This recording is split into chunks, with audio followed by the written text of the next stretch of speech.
I'm the kind of person who always seeks a smarter way to tackle a task rather than just grinding through it endlessly. I also have a tendency to overthink things, often mapping out the entire project before a single action is taken. This habit has led me to both major efficiency wins and significant frustrating roadblocks over the years. For instance, I recall buying a massive amount of new camera gear and dumping it all out on my desk right after it arrived from Amazon. The problem was, I then stalled for months because I lacked a simple, repeatable system for video creation. Instead of iterating and improving, my momentum completely halted, so please, don't make that exact mistake. Eventually, I successfully built a content system that actually works for me, one that doesn't feel like taking on a second full-time job. A huge part of that breakthrough was finally learning how to repurpose my long videos into the short clips that actually capture attention on social media.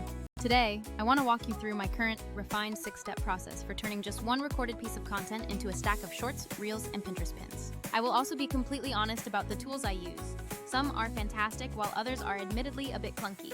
We'll see exactly where Vizard fits into this pipeline, and why it has become an indispensable go-to for me. Quick intro. My name is Galen, and I spend my time designing websites and creating a lot of content while managing several programs and a members-only community. I really enjoy sharing the lessons I'm learning and the strategies I discover as I continue to grow my own ventures. This video falls into that category of, here's the exact step-by-step way I handle this specific task. I'll mention a few key tools along the path, like Descript, Notion, Repurpose, and Circle. However, I will emphasize where Vizard dramatically speeds up this entire content creation pipeline. Step 1 is to actually record the source material, which seems obvious but is absolutely critical. I've established a permanent recording setup so that creating content feels like flipping a light switch, not like a major production day. My camera is always on the desk, my microphone is mounted on an arm, and the lights are preset and ready to go. When inspiration strikes, or I have time, I simply hit record and start talking. No setup required. This process works perfectly whether I'm filming a deep dive YouTube tutorial or doing a casual podcast interview. My advice here is to record everything you possibly can, seriously, even if you think an off-the-cuff chat is messy or not camera ready. That raw, unedited material is actually pure gold for mining short-form clips later on. I even record my private, members-only podcast episodes, which are much looser and less edited. Those private episodes are actually perfect for creating casual and engaging reels and TikToks for a wider audience. Step 2 in the process is doing that initial editorial pass on the long-form content. For this initial edit, I frequently rely on a tool called Descript because it transcribes everything automatically. That automatic transcription is awesome for both accessibility and for quickly scanning the entire video for key moments. The transcript-based editing workflow is truly brilliant because you delete text and the video automatically trims itself. This text-based trimming is a massive time saver when you are just doing a first-pass cleanup of filler words. Here's the reality check. Descript is amazing for transcription and quick structural edits, and it's perfect for generating captions. However, it is absolutely not a one-stop automated repurposing machine for social media. You still often end up manually creating dozens of small clips, exporting them individually, and managing those file names. Then you face the entirely separate headache of figuring out how to schedule them across all your different platforms. Step 3 is the crucial action of pulling out the juicy bits while you are doing that first edit. While I'm working within Descript, I often highlight any part that could stand alone as a high-value short clip. That highlight might be a single, powerful insight, a well-timed joke, or a neat demonstration of a concept. Descript's searchability helps me find those specific moments quickly, and it excels at making clean, isolated edits. The friction point that most creators unfortunately ignore comes right after this extraction phase. Extracting the clips is one problem, but the entire process of distributing those clips is an entirely different logistical challenge. Step 4 involves organizing and backing up all the generated assets to a central location. I am a huge advocate for Notion, which I use as my ultimate content hub for everything I create. Long-form episodes, drafted blog posts, finalized captions, and all the exported short clips get dropped directly into Notion. Think of your Notion space as a searchable, cloud-based backup system that also doubles as your editorial calendar.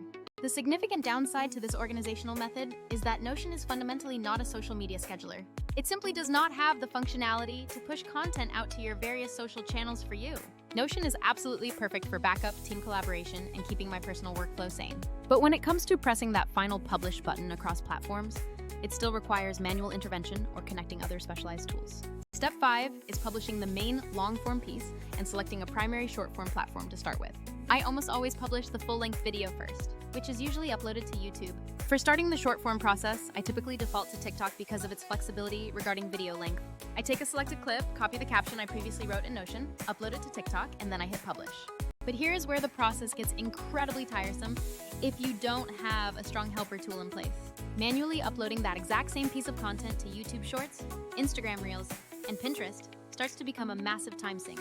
Tools like Repurpose attempt to pipe content from one platform to another automatically, which is helpful. However, they still require you to set up specific workflows and often need manual fixes for captions or aspect ratio issues. Step 6 is the final distribution and scheduling phase, which used to be the most painful part until I introduced smarter automation. I now have dedicated workflows set up that automatically pull the video I just posted on TikTok and send it to my other channels. I can hop into a dashboard to edit captions or schedule exactly when each channel gets the clip, preventing a feed flood. This scheduling control is important, so I don't blow out my Instagram audience with 5 reels, all dropping on the same day my TikTok went live. While Repurpose assists with this, it's more focused on distribution first, rather than content creation first. Crucially, it still doesn't help you automatically identify the best performing 30-second moments from a 40-minute recording. And that brings us to exactly where Vizard steps in and truly changed the entire game for my operation. Instead of me manually hunting for those moments that sound viral, and then painstakingly cutting them out, Vizard's AI does that heavy lifting for me. I feed the single long video into the system, and the auto-editing feature finds the snippets most likely to perform well. It quite literally pulls the potential viral clips out of your raw footage automatically, which is incredible. That single feature alone is capable of saving me an hour or even 3 hours per long-form episode I produce. Then, instead of exporting a huge pile of files and juggling separate upload processes, Vizard can auto-schedule them for me. This scheduling is based entirely on the posting frequency and platform mix that I preset within the tool. Do you want exactly one short clip posted to all channels every single day? Just set it and forget it. Want more clips on weekdays only, but fewer on weekends? Vizard handles that frequency requirement easily. Furthermore, the centralized content calendar within Vizard allows me to see, reschedule, edit, or recaption every single clip in one unified place before it goes live anywhere. This system has that coveted everything in one place feeling, but it's actually optimized for the social publishing workflow, not just note-taking.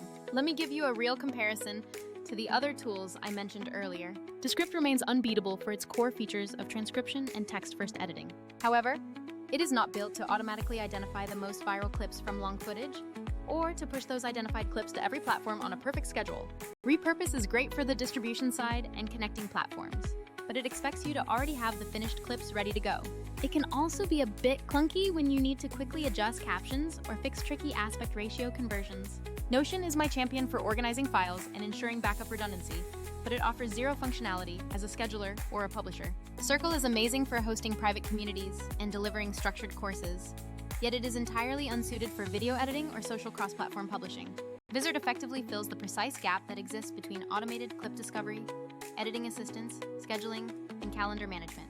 It is important to note that it isn't the only tool you'll ever need, but it eliminates a massive amount of tedious, repetitive busy work. Here is the practical workflow that genuinely works for me right now, moving at maximum efficiency. First, I record the long video using my permanent, always ready setup. Next, I import the master into Descript for that quick, transcript-based cleanup and to generate perfectly formatted captions. Then, I upload that cleaned master file directly into Vizard and simply let its powerful AI select the most promising clips automatically. After that, I review all the AI-suggested clips in Vizard's content calendar, making any necessary tweaks to captions or crops. Finally, I set my desired posting frequency and the specific platforms, and Vizard handles the entire auto-scheduling and pushing process. I still maintain the option to archive or backup all masters in Notion for an extra layer of data redundancy if I choose. I have a couple of essential tips from my testing that I want to share with you right now. First, never rely 100% on the AI's clip suggestions alone. Your human intuition is still a vital factor. The AI is fantastic at highlighting data-driven moments, but your own audience insight matters for emotional resonance. You should absolutely review those suggested clips and tweak the opening hooks if any of them feel even slightly misaligned. Also, always keep one primary platform, which for me is TikTok, where you manually seed the initial content before automation handles the rest. And critically, store your master video files in at least 2 separate, secure locations because technical glitches and hard drive failures are a certainty. So yes, was this entire process a significant amount of upfront work to set up initially? Sure, it required an investment in time to configure the systems correctly, but once you have everything dialed in, you transition from being a one-person content machine stuck in manual repeat mode. You move to running a predictable, scalable system that continuously feeds valuable short-form content across all your key platforms. Vizard is definitely not a miracle pill that does everything for you. You still need to record good source material and write decent captions. However, it genuinely makes the most laborious, repetitive parts of content creation painless and almost invisible. If you are currently creating long-form content and want a much higher percentage of it to actually get seen, Vizard will almost certainly save you a staggering amount of time. Are you interested in seeing a much deeper walkthrough of Vizard-specific clip selection settings? Or perhaps you'd like me to put a full workflow, Descript plus Vizard versus manual exports plus Repurpose, side by side in a direct comparison? Please tell me in the comments below, and I will absolutely break down that specific comparison next. Also, feel free to drop any quick questions about your own setups, gear choices, or how I personally use Notion to maintain my sanity. Thank you so much for taking the time to watch or read this detailed breakdown. Don't forget to subscribe to the channel if you want more practical, creator-focused content like this. I will catch you all in the next video where we tackle another efficiency challenge.